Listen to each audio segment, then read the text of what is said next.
Ma sœur aînée, Jen, a 5 ans de plus que moi. Et cette histoire s'est également passée il y a 5 ans. Avant de sortir avec son petit ami actuel, elle utilisait Tinder pour rencontrer quelques hommes. Je me souviens très bien de cette soirée. Elle avait dit à moi et à notre autre sœur, Maria, qu'elle allait rencontrer un homme dans un bar à quelques rues de là. Lorsqu'elle est arrivée, elle s'est assise au comptoir et a envoyé un message au gars pour lui dire où elle se trouvait. En moins d'1 minute, un homme s'est assis à côté d'elle en lui proposant de lui offrir un verre. Cet homme était nettement plus âgé que ma sœur et, selon elle, il dégageait une odeur horrible, avait une mauvaise haleine et une dent de devant de travers. Elle lui a immédiatement répondu non merci, car elle attendait déjà quelqu'un. L'homme ne s'est pas relevé pour autant. Il est resté assis et a dit qu'il pouvait bien lui payer un verre en attendant son rendez-vous. J'en s'est senti très mal à l'aise et lui a demandé, s'il vous plaît, de la laisser tranquille. L'homme s'est levé du tabouret du bar. Je n'ai raconté qu'elle avait jeté un coup d'œil rapide pour voir où il était allé et qu'elle l'avait vu s'asseoir dans l'une des banquettes voisines. Jean a envoyé un message à son rendez-vous pour lui raconter ce qui venait de se passer et lui demander d'arriver vite. Pas de réponse. Alors, elle a attendu quelques minutes et a renvoyé « Où es-tu » Cette fois, le gars a répondu « Je suis en retard, prends 1 ou 2 verres sans moi ». C'était pas le genre de message normal qu'un gars enverrait à une fille qu'il venait de rencontrer, et pour aggraver les choses, l'homme d'avant est revenu s'asseoir à côté de Jen, lui demandant où était son rendez-vous et agissant comme s'il était contrarié qu'elle soit encore seule. Ma sœur a répondu 1 ou 2 fois, mais en avait déjà assez et lui a redemandé de la laisser tranquille. Alors, elle a envoyé un nouveau message à son rendez-vous disant « Désolé, je m'en vais ». Dès qu'elle l'a envoyé, le téléphone de l'homme, posé sur le comptoir, a vibré. Ma sœur a tout de suite compris, a dit qu'elle allait aux toilettes et de là, a appelé notre sœur Maria pour demander conseil. Maria lui a dit de simplement partir et de rentrer en voiture à la maison. J'ai entendu la conversation. Quand Jen est sortie des toilettes, l'homme n'était déjà plus nulle part dans le bar, ce qui l'a bien sûr soulagée. Elle est allée directement à sa voiture et a commencé à rentrer chez nous. Le trajet était court et direct, donc elle est arrivée en quelques minutes. Quand elle s'est garée dans l'allée et a commencé à marcher vers la porte d'entrée, elle a remarqué une autre voiture s'arrêtant de l'autre côté de la rue. Elle ne s'était pas arrêtée exactement en face de notre maison, mais juste une maison plus loin. Jeanne est entrée, et à partir de là, je peux raconter de mon propre point de vue. Maria et moi sommes allés saluer Jeanne et lui demander ce qui s'était passé. Elle est allée jusqu'à la fenêtre et a entrouvert les stores pour jeter un coup d'œil dehors. Elle nous a dit avoir vu une voiture arrêtée là et qu'elle craignait qu'on ait suivi. Mais quand nous 3 avons regardé à travers les stores, nous n'avons vu aucune voiture dehors. Alors elle nous a raconté l'histoire troublante de ce qui s'était passé au bar. Maria l'a mieux réconfortée que moi, une affaire de fille, je suppose. Je lui ai dit que si cet homme réapparaissait près d'elle, je lui casserais la figure. Plus tard, nous sommes tous allés dans nos chambres faire nos affaires. J'étais en train de jouer à Far Cry 4 sur l'ordinateur quand j'ai entendu l'horrible cri de mes 2 sœurs. Revenons à la perspective de Jen. Elle était allongée sur son lit en train de regarder son téléphone quand elle a reçu un message de ce numéro. Ça disait « Hey, désolé, je n'ai pas vu ton message avant d'arriver au bar. » Jen n'a pas répondu. Puis, il a renvoyé « Je vais te retrouver chez toi. Quelle est ta fenêtre ?» Jen a appelé Maria dans sa chambre et lui a montré le message.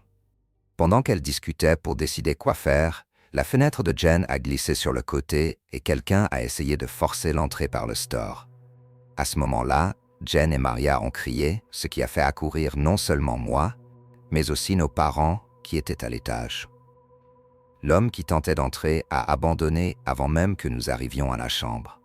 Notre père a couru dehors pour essayer de le poursuivre, mais il s'était déjà enfui dans sa voiture. Bien sûr, mon père a appelé la police pour déposer une plainte. Je n'ai donné le numéro de portable de l'homme et montré l'historique de la conversation. Les policiers ont dit qu'ils feraient de leur mieux pour remonter le numéro, mais que cela pouvait prendre quelques jours. Après le week-end, le commissariat local a contacté mon père pour lui demander de se présenter. Là, ils ont dit que le numéro avait été généré par une application factice et qu'il n'y avait aucune garantie de pouvoir le tracer jusqu'à un téléphone précis. Mon père a demandé qu'il fasse tout ce qu'il pouvait. Les semaines ont passé et nous n'avons plus jamais eu de nouvelles de la police. Petit à petit, nous avons tous fini par oublier cette histoire. On ne comprend jamais vraiment les raisons des gens, ni comment ils pensent pouvoir s'en tirer avec ce genre de choses. Comme essayer de pénétrer par la fenêtre d'une fille, par exemple. J'utilisais l'application Hinge pour rencontrer de nouvelles personnes, puisque je venais de m'installer récemment dans une nouvelle ville. J'ai eu un match avec une fille appelée Kate qui avait environ 7 ans de plus que moi. Oui, je sais, une différence considérable. Elle avait 30 ans, moi 23. C'était mon idée de nous retrouver dans un petit restaurant de la ville. J'attendais dans ma voiture, sur le parking, jusqu'à ce qu'elle arrive. Pour une raison quelconque, elle avait du mal à trouver l'endroit et m'a demandé de partager ma localisation. Après que je l'ai fait, peu après, elle est arrivée dans une vieille voiture, une Honda délabrée. J'ai même ressenti une certaine déception en voyant que c'était bien elle qui en sortait. Je suis allé la saluer avec une étreinte, mais elle a dit qu'elle n'aimait pas les câlins. Alors gêné, j'ai baissé les bras. Mauvais début, me suis-je dit. Quand nous nous sommes assis à table, j'ai remarqué qu'elle paraissait différente de ses photos. En pire, c'était bien la même femme, mais avec des images retouchées pour paraître plus jeune et plus attirante. En plus, elle semblait avoir bien plus que 30 ans. Je n'avais déjà plus envie de continuer, mais je ne pouvais pas simplement partir à ce moment-là. J'ai dû supporter le dîner. Quand la serveuse est venue prendre les boissons, Kate a été étrange. Elle a soudain parlé fort, a bégayé et a répondu d'un ton un peu brusque qu'elle voulait seulement de l'eau. Elle a refusé mon invitation à prendre du vin. Résultat, tout le repas sans boisson et tout le temps je ne pensais qu'à une chose, partir au plus vite.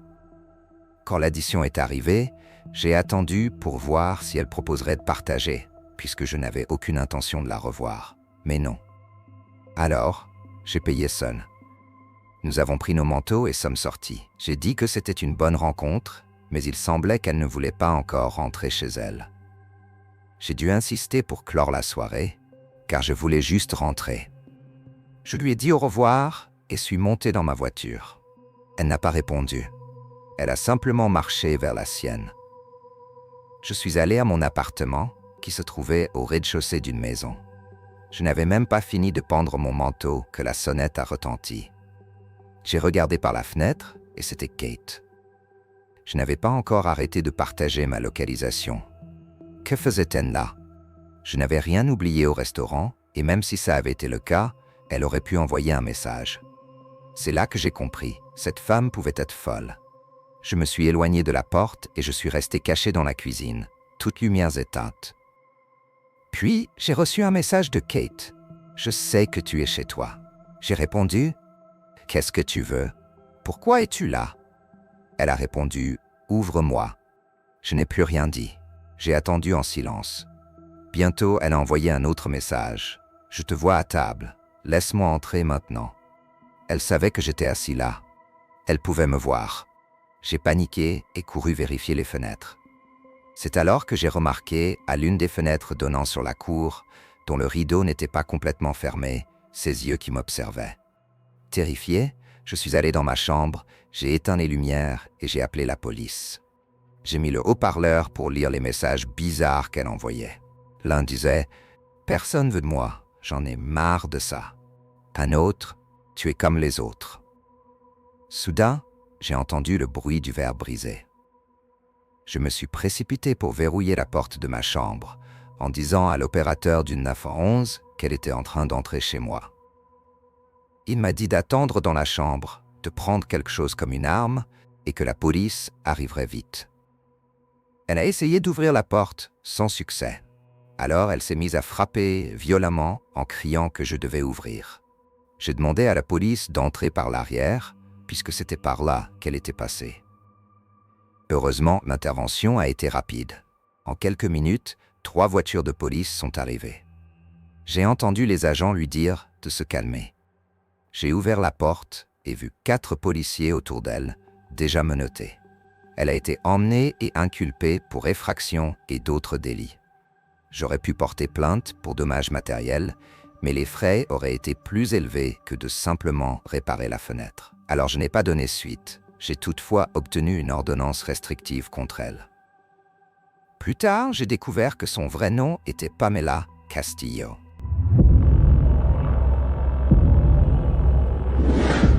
C'était mon premier rendez-vous avec une fille que j'avais rencontrée sur un site de rencontre.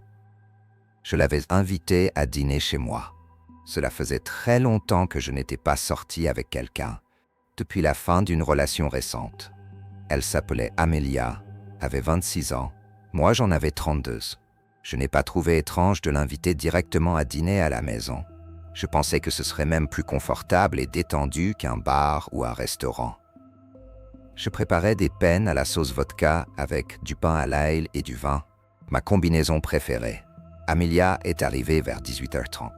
Je l'ai accueillie et lui ai demandé de s'asseoir à la table de la cuisine pendant que je terminais le repas et essayais de lancer la conversation. Mais elle n'était pas aussi communicative que je l'espérais.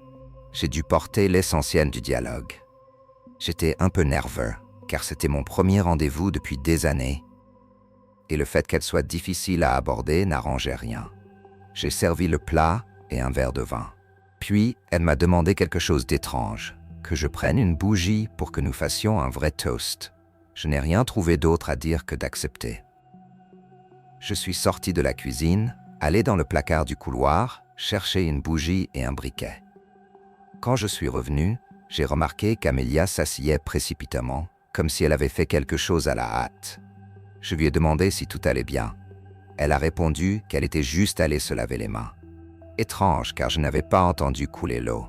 J'ai ignoré, j'ai allumé la bougie et nous avons porté un toast. J'étais sur le point de boire le vin quand j'ai remarqué quelque chose flottant dans mon verre, quelque chose qui n'y était pas avant. On aurait dit une poudre en train de se dissoudre. J'ai remarqué qu'elle m'observait, attendant que je boive. Alors j'ai fait semblant de boire et j'ai continué à discuter, mais au fond de moi, j'étais certain qu'elle avait tenté de m'endormir. Je ne pouvais pas l'accuser sans preuve, et si je me trompais, je passerais pour paranoïaque. Nous avons terminé le repas, j'ai débarrassé la table et elle a demandé à aller aux toilettes. Elle y est restée un moment et, en revenant, elle a dit qu'elle devait partir car son chien était malade. Cela m'était égal. Je l'ai raccompagnée jusqu'à la porte, je lui ai fait une accolade d'au revoir et elle est partie.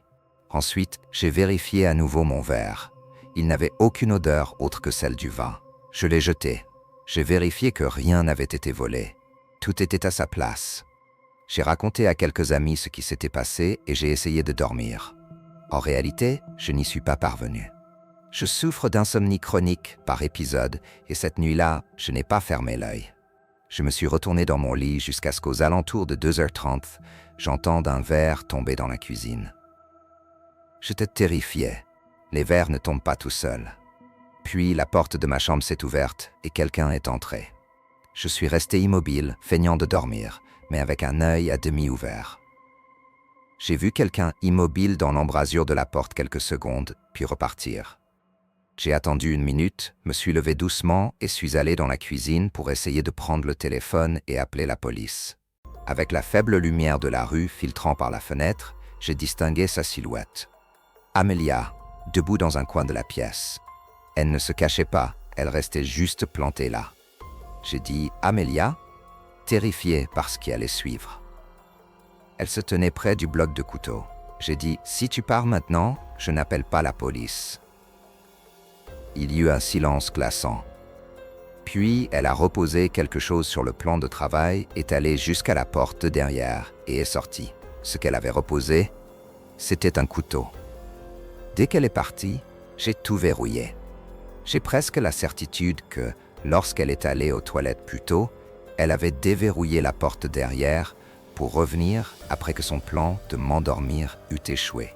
J'ai appelé la police qui a récupéré le couteau pour analyser les empreintes. Ils ont découvert qu'Amelia avait déjà des antécédents judiciaires. Ils sont allés chez elle et l'ont arrêtée. J'ai décidé de ne pas déposer de plainte officielle.